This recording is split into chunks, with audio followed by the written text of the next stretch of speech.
प्रियंका गांधी की पश्चिम बंगाल में हिंदू सुरक्षित नहीं, शुभेंदु अधिकारी का बयान आया, इस पे कैसे देखते हैं आप? ये देखिए, बंगाल जो है बांग्लादेश बनने की राह पर चल पड़ा है और इसको बनाने का काम कौन कर रहा है?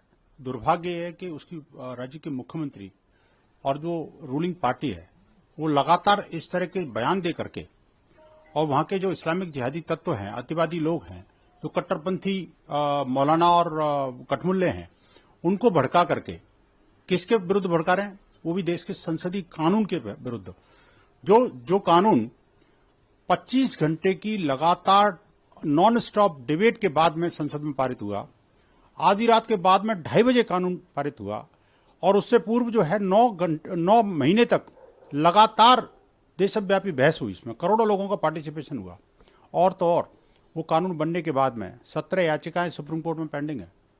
लेकिन दुर्भाग्य यह है कि राज्य सरकार स्वयं अगर ऐसे जिहादियों को प्रायोजित करे, राज्य सरकार में बैठी हुई पार्टियां लगातार अगर ऐसे कट्टरपंथी तत्वों को प्रोत्साहित करें कि आप संसद के द्वारा बने हुए कानून को मत मानिए और आप जो है माननीय सर्वोच्च न्यायालय के निर्णय की प्रतीक्षा मत करिए, आपने जो डिस्कशन जो जेपीसी के सामने किया था उसको सबको अलग करिए और प्रोटेस्ट के नाम पर तिरंगा तो नहीं लेंगे हाथ में, ये तो पता है, लेकिन भगवा को फाड़ना, भगवा को हटाना और ऊपर से फिलिस्तीन और इस्लामिक कट्टरपंथी और जिहादी और आतंकवादी संगठनों के झंडों को फहराना, ये कौन सा न्याय उचित है भाई?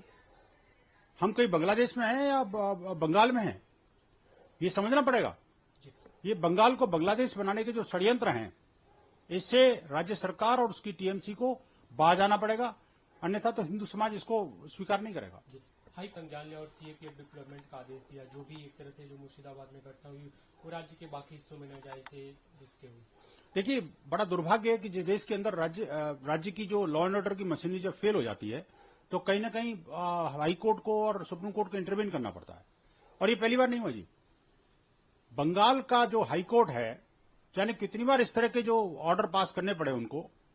आज ये मुर्शिदाबाद की घटना में सीआरपीएफ का डिप्लॉयमेंट हुआ या सेंट्रल फोर्सेस का डिप्लॉयमेंट हुआ है, लेकिन उससे पहले भी कई ऐसी घटना घटी, पोस्ट पॉल वायलेंस की बात हो और भी बात हो, जहां सरकार मूकदर्शक बनकर के उन कट्टरपंथियों के साथ खड़ी हुई नजर आई और जनता जो है ना जलती रही, लुटती रही, पिटती रही, सरकार को चिंता नहीं हुई।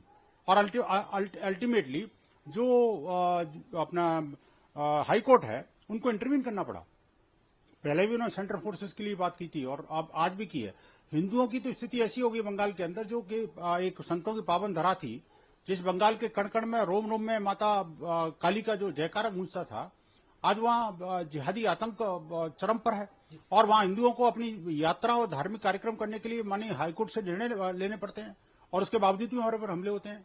आखिरकार हम जा किधर रहे हैं? मुख्यमंत्री ममता बनर्जी कैसे बयान में स्पष्ट कर चुके हैं कि वक्फ कानून पश्चिम बंगाल में लागू नहीं होगा, फिर ऐसी हिंसा और इस तरह के विरोध प्रदर्शन का कोई। माननीय मुख्यमंत्री जी, आपकी कोई औकात नहीं है। मैं सीधा सीधा शब्दों में बोल रहा हूं, आपकी और आपकी पार्टी की कोई औकात नहीं है कि संसद के द्वारा पारित कानून को आप मानने से इनकार कर दो। आप उसका उल्लंघन करके तो देखिए। ये भारत की संसद के द्वारा बना हुआ कानून है। ये बंगाल भारत का हिस्सा है, भारत का अभिन्न हिस्सा है। आप कहीं भूल जाती हैं बार बार, बीच बीच में तो आपकी जो स्मृति जो विस्मृत हो जाती है। आपको लगने लगता है कि मैं तो बांग्लादेश में हूं। आप बांग्लादेश की मुख्यमंत्री नहीं है, आप बंगाल की मुख्यमंत्री हैं और बंगाल के मुख्यमंत्री हैं तो भारत की संसद द्वारा पारित कानून को आपको मानना ही पड़ेगा। यह आपकी औकात नहीं है। इन शब्दों का प्रयोग मुझे नहीं करना चाहिए, लेकिन आज कहना पड़ रहा है। जब भारत के संसद को कोई नहीं मानेगा, भारतीय संसद की संसदीय कानून को नहीं मानेगा, भारत के लोकतंत्र और उसकी मान मर्यादा को अगर तार तार करेगा, तो निस्संदेह भारत के लोग उसको सबक सिखाना जानते हैं। और मुझे लगता है कि इस तरह के बयान ही टीएमसी के ताबूत की आखिरी कील साबित होंगे। जिस तरह से जिहादियों को प्रमोट कर रही हैं और जिस तरह से अतिवाद जो है चरम पर है। आप देखिए कि प्रोटेस्ट के नाम पर हिंदुओं के घरों को लूटा जा रहा है, उनकी दुकानों को जलाया जा रहा है, लूटा जा रहा है। लूटपाट कहां से आएगी? कौन सी संस्कृति है भाई? कौन से संविधान में लिखा हुआ है कि आप प्रोटेस्ट के नाम पर लूटपाट करो, आगजनी करो, हिंसा करो? एक शब्द बोला आपने कहीं कि नहीं, ये लूटपाट नहीं होनी चाहिए, ये हिंसा नहीं होनी चाहिए, ये आगजनी नहीं होनी चाहिए प्रोटेस्ट के नाम पर?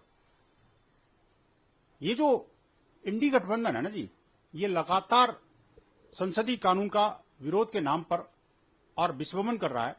देश के लोगों को जो है बरगला करके, भड़का करके और उसको हिंसा के राह पर धकेलने की जो कोशिश कर रहा है।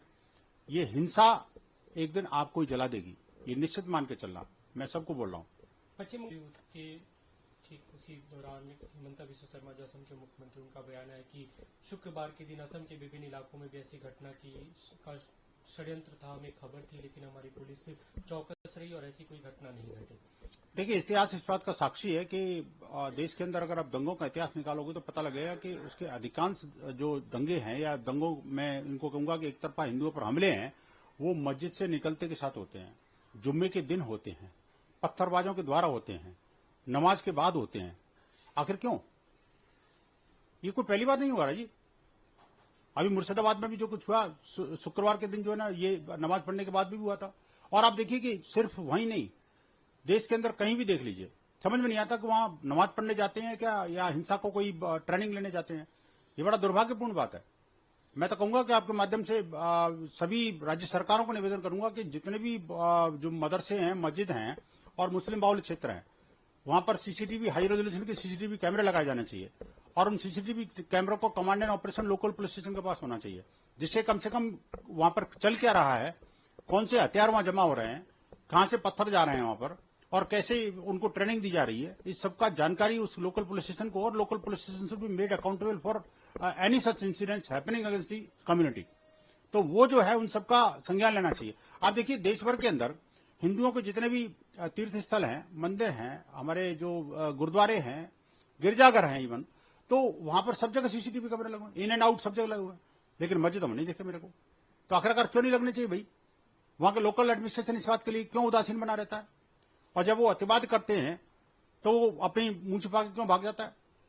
इनको समझना पड़ेगा। लॉ एंड ऑर्डर को मेंटेन करने के लिए जरूरी है कि जिहादी मानसिकता का अंत किया जाए और ऐसे जिहादी मानसिकता को पोषण देने वाले, उसको खाद पानी और बीज डालने वाले ऐसे सभी राजनेताओं का भी अब अंत समय निश्चित हो रहा है।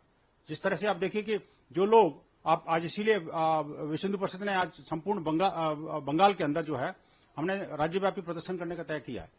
आज पूरे बंगाल के अंदर हम प्रदर्शन करेंगे और राज्यपाल के नाम जो ज्ञापन है डीएम को, एसएसपी को देंगे और उनसे मांग करेंगे कि हिंसा का तांडव रुकना चाहिए, हिंदुओं पर हमले थमने चाहिए और जो नुकसान हुआ है हिंदू समाज का, उस नुकसान की भरपाई भी होनी चाहिए और इस तरह की चीजें आगे न हो, इसके लिए कोई कठोर कदम उठाए जाने चाहिए। जो भी अतिवादी हैं उनको, उनके विरुद्ध कठोरतम कार्रवाई सुनिश्चित की जानी चाहिए।